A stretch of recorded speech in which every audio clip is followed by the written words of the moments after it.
Morning, everyone. Yes, I am sleep deprived, but I'm happy to be here, especially with all these beautiful people who I can't see, but I know are there, both now and on the other side of the recording, if that works. So I'll start off my short talk. I'm trying to aim for 10 minutes on this.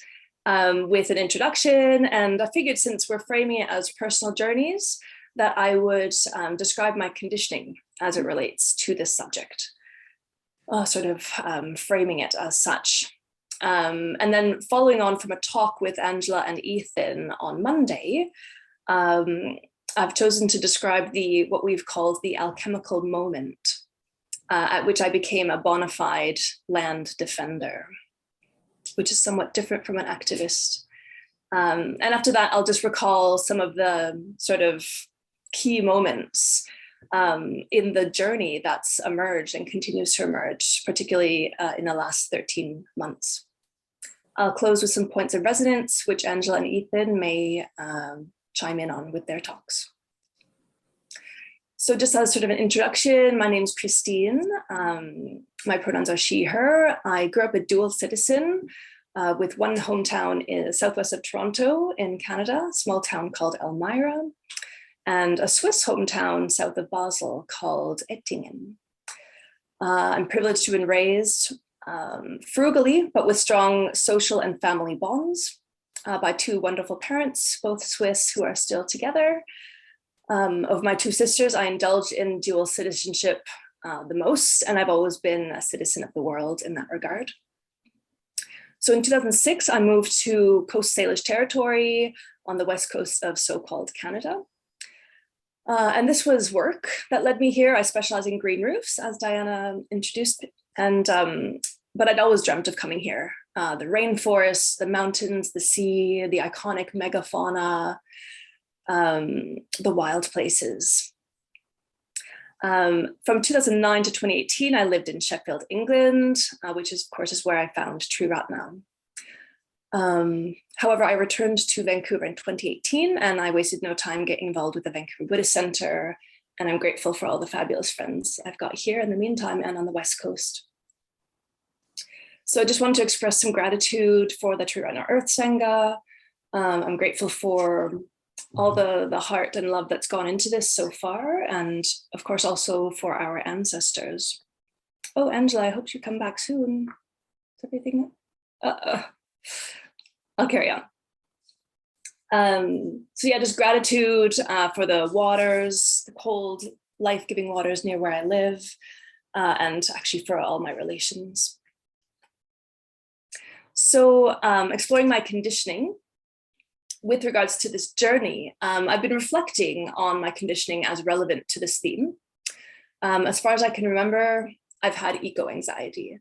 I was born in 1976, and from quite a young age, I've been acutely aware, hypersensitive even, of harm to other beings, whether it was whales or chickens or trees.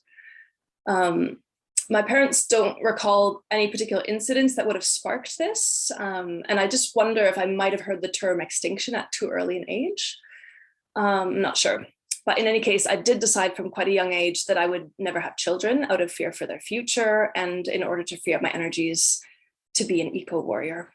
I never got into dolls. So this anxiety has actually never left me. I went for a bachelor's in science, environmental science and biology. I worked for many years in applied plant ecology. In 2002, I turned my attention to green roofs. And so that's been my rock professionally, while always being an activist on the side, participating in marches and demonstrations. The title of this, Personal Journeys in Saving the World, has always been resonant for me, although at this point in my journey, I probably wouldn't have chosen those particular words.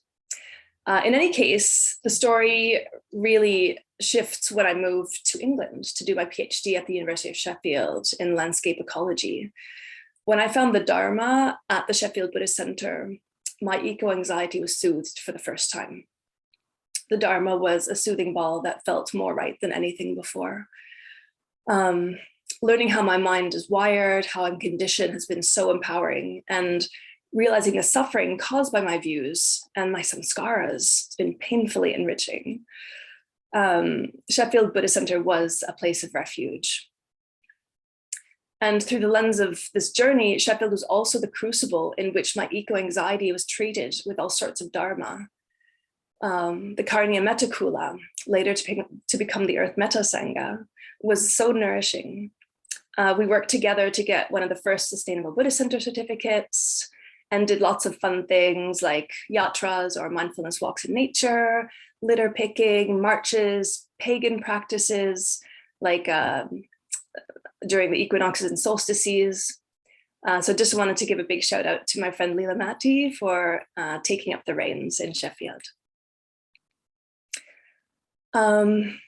So I was doing a lot of great stuff in the UK, and yet I would still fantasize about doing more edgy things like flash mob meditation or direct action. There was definitely a longing to do more and to push my comfort zone, but the opportunities just never really arose. That all changed after I returned to Vancouver in 2018. So this is the alchemical moment that Angela, Ethan, and I were talking about the other day. This moment at which I became a land defender, physically protecting trees and rivers from a $20 billion pipeline. That's the equivalent of 12 billion British pounds or 16 billion US dollars. Huge infrastructure bought by the federal government of Canada. So that moment started last August when the conditions were right. The conditions in that case were, I'd just come off of a fantastic summer traveling around beautiful British Columbia in a camper van with my partner, Rod. It was the pandemic, so I was underemployed. I'd also just recovered from a concussion, and so I was deeply rested. I had free time, and I was keen to test out my body and mind. So the moment happened when we heard about this tree sit blocking this, the construction of the Trans Mountain Expansion pipeline, we call it TMX, which is coming from the tar sands in northern Alberta. Yeah, basically there had been 2 tree sitters up there, starting in, first sitter had been there for 10 days, the next one for 7 days. And we learned that there was no one lined up to take their place. And we visited the site, and I just had this very strong sense that I would be the next person on that portaledge. Someone had to be up there, and why not me? I had never climbed in my life. I didn't know the first thing about technical climbing, nor knots, nor living in a coffin-sized portaledge suspended 20 feet above the ground. But I figured I'm not afraid of heights. I enjoy athletic challenges, and I want to stop this pipeline. I've always been inspired by the Bodhisattva ideal and doing what needs to be done. And here was a clear opportunity to step up and give. So I had a day to decide. Curtis was coming down in 2 days' time. I had 1 day to decide and do the training. And that decision-making process was that moment, diligent consideration of the risks and the consequences, including the long-term ones I couldn't yet fathom. I've often used the law of karma as a basis for guiding my decisions. The karma I create shapes the course of my life, something I recite almost every day and have done for many years as part of the 4 reminders. So I could be arrested. I could be seriously injured. I could get traumatized. So many unknowables. I wanted to make sure whatever my decision was, that it would be coming from a wise place. I would heed my intuition. I would listen to my body, assessing how I did in the training, stay receptive to signs. And of course, I wanted to make sure I was doing it for the right reasons, for being conscious that there could be ego-based voices that would lead to an unskillful decision, potentially. So I spoke with as many friends as possible and ended up going up. I learned the knots, figured out how I would live up there, and I went for it. And so I was up in the tree for 5 days, and yet that was just the beginning of this journey.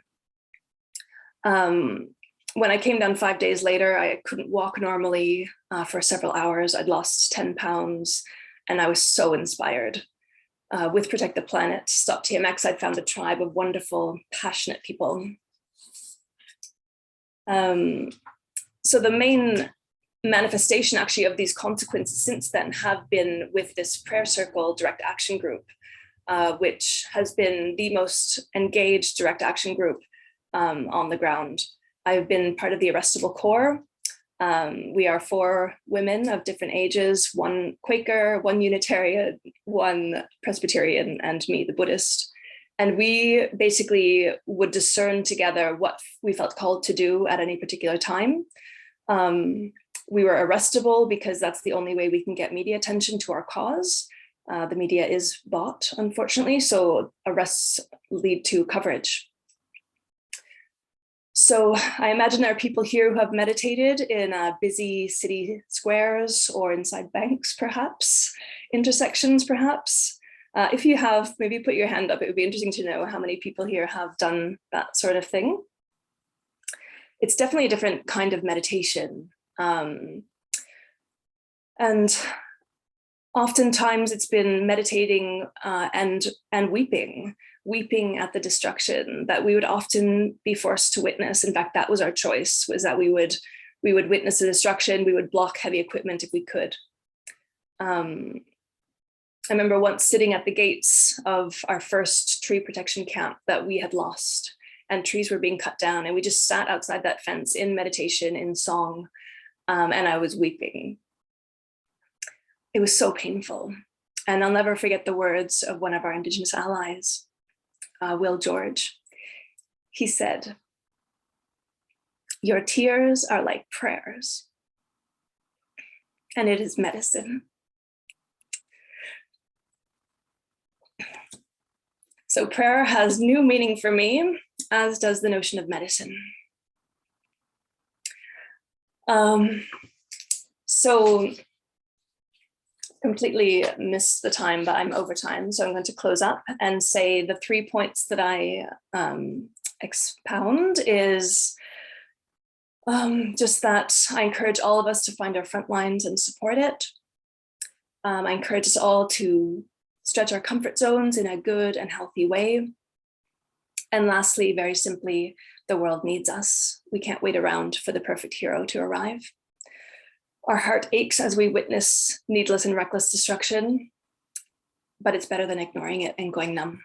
It's hard work, but it's good work.